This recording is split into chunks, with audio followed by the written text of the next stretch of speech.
Petrol পাম্পগুলোতে ঘন্টাকে ঘন্টা দাঁড়িয়ে থেকে জনগণ কোনো তেল পায় না, আর নেতাদের মুখে অনলাইন খুললেই শোনা যায় যে বাংলাদেশে তেলের কোনো অভাব নাই।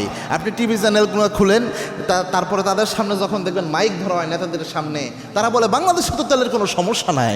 মনে হয় তেলের সাগরে বাংলাদেশের জনগণকে তারা হাবুডুবু খাওয়াই দিচ্ছে। তো তেলের সমস্যা নাই, এই সিন্ডিকেট হয় কেমনে? আপনারা কি ঘোড়ার ঘাস কাটেন? এই যে জনগণ 3 ঘন্টা 4 ঘন্টা, ওই দিন এক ভাইকে দেখলাম রাত 10টায় পাম্পে গিয়েছে, ফজরের নামাজের পর মুখ কালো করে ঘরের বাসায় ফিরতেছে। বললাম ভাই কি অবস্থা? বলছে সারা রাত পাম্পে কাটাইলাম, কোনো তেল পাইলাম না। 200 টাকার তেলের জন্য সারা রাতে এই ভোগান্তি। এই তেলগুলো গেল কোথায়? কারা এগুলোকে মজুত করে? দেখা যায় গোয়াল ঘরের মধ্যে তেল স্টক করে রেখে দিয়েছে। অনেক জায়গায় রয়েছে পাম্পের মধ্যে প্রায় 9,000 লিটার তেল রয়েছে, তবুও বলতেছে তেল নাই। লেখা রয়েছে পাম্পের মধ্যে যে তেল সাময়িকভাবে তেল নাই, এই জন্য পাম্প বন্ধ, এরকম অবস্থা। তো এই সিন্ডিকেটগুলো ভেঙে দেন না কেন? আপনাদের কাজ কি?